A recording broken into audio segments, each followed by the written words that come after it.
Sometimes with Black Mirror, what's scary about it is not particularly tied to the tech. Like the tech is fantastical, but what's scary is what it does to people.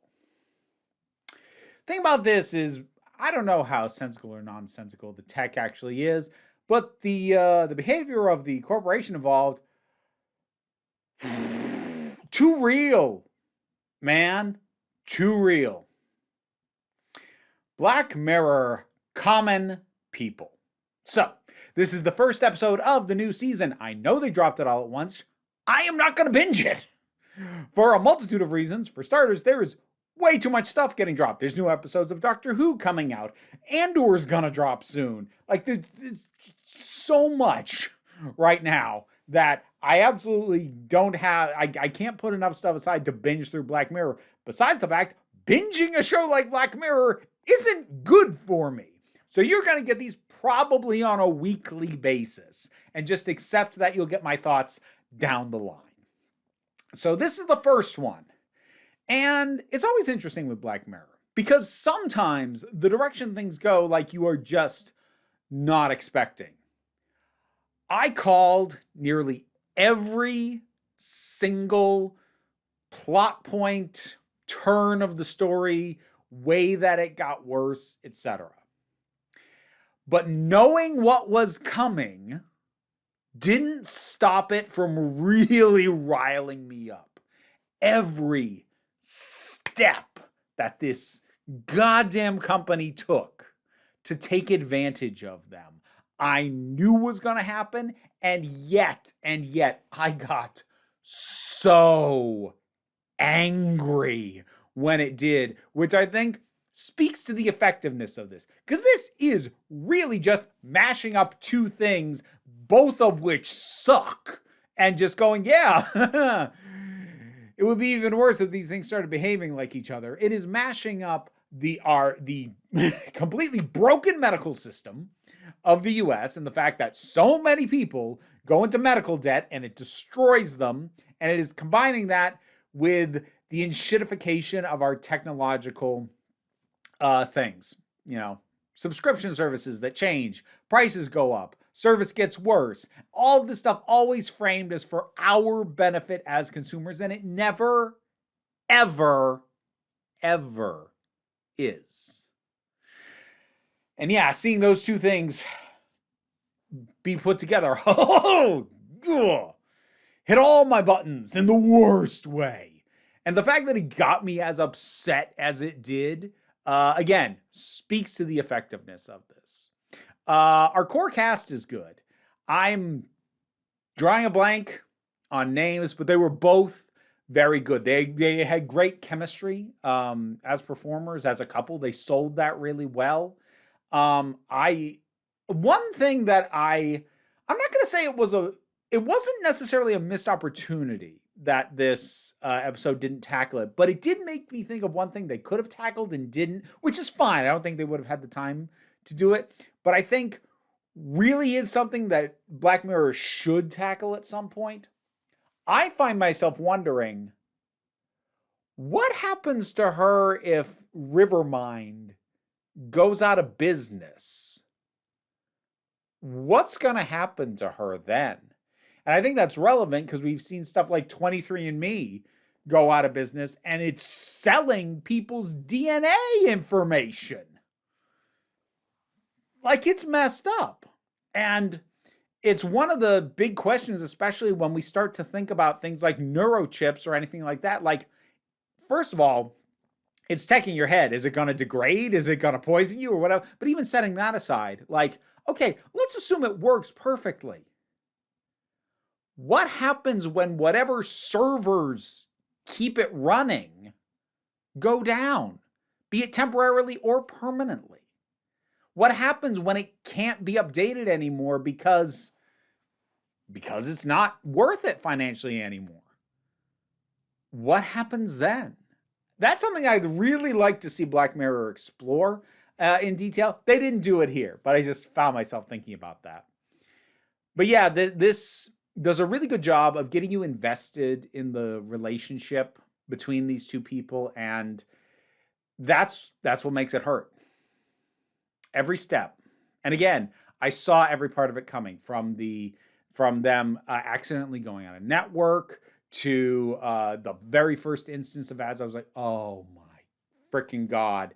And like, I knew they were, they're going to be offered a premium tier, and they're just going to make the tier that they're stuck at worse. And then, of course, they made the plus tier became standard, and they're still paying out the nose for it. But now that's worse. And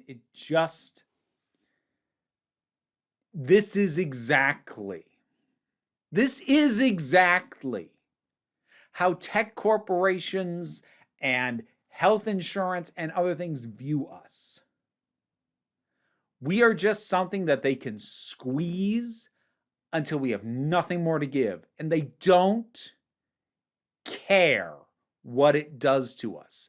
They don't care that it's messed up. They don't care that it's unfair. They don't care that they were effectively pulling the wool over people's eyes with whatever the initial offer of the service was, when they were probably doing it at a loss so that they could get people hooked in and then absolutely gouge them for money later. They don't care about making use of us, our time, our resources, in the case of this, our brains to run their processors.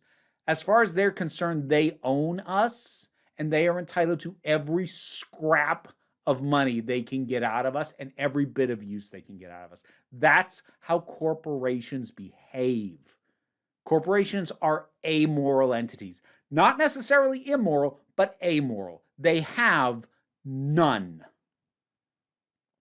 And this illustrates this really well. And just, again, like, I'm getting angry even thinking back on it. It's, oh God, it ticked me off so much. And it should. The fact that I recognize so much of what these two people were being put through, whether it be related to medical stuff or just something as basic as frickin' Amazon Prime. The fact that I could recognize all this nonsense just made me feel gross and just ticked me off so much, which is good.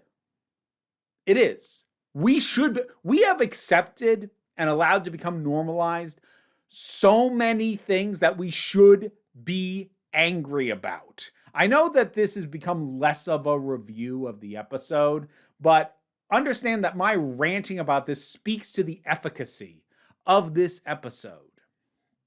Like, I will just point you to James Stephanie Sterling and the Jimquisition, because they're right. They've been right for ages. Companies don't want some of the money. They want all of the money. And they don't care. They never have. And they never will. And it's so infuriating, and it riles you up. And the reason I mention James Stephanie Sterling is because so many things that she has pointed out that have become normalized, specifically in the video game space. Like, it used to be something that got gamers upset when a full-priced game had microtransactions at all, of any kind. Now, it's a headline if a full-price game doesn't have them. We have allowed so much to become normalized, so much to just be the way that it is. We have been the frogs in the boiling water that got turned up a little bit at a time until it starts cooking us, but we still stay in it. And if it takes something like an episode of Black Mirror to be that harsh reminder of, no, actually, everything sucks and you should be mad, I'm in favor of that.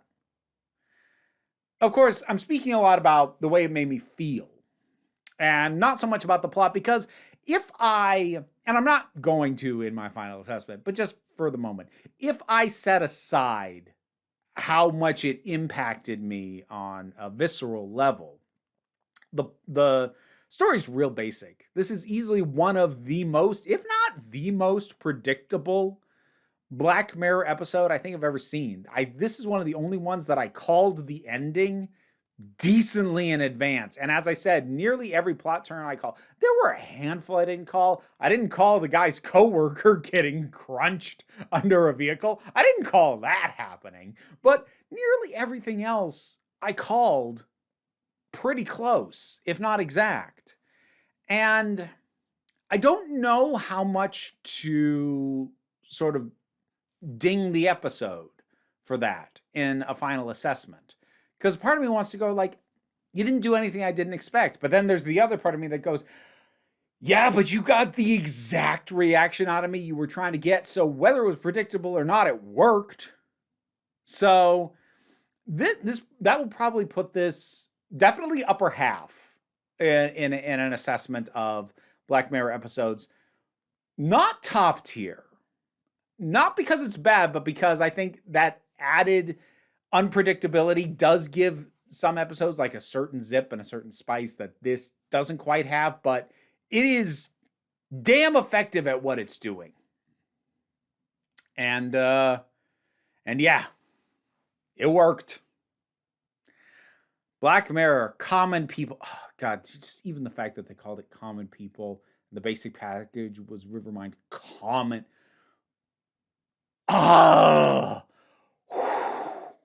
What did you think of this? Whatever your thoughts were, drop something down in the comments. Let's talk about it. Patreon pays the bills. Enables me to do this as my living, even if you can't help me out that way. Like, share, subscribe. Those all help me out. Don't worry too much about it, though. We take a relaxed attitude around here. So, you just come on back next time you need a break.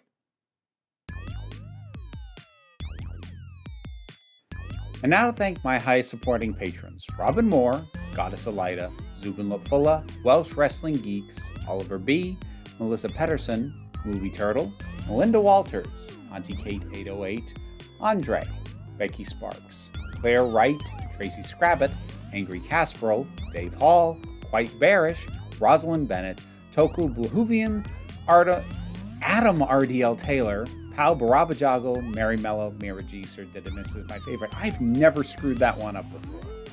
Well, if you want to hear me mess up your name, check out the rewards on the Patreon. I'm going to blame you.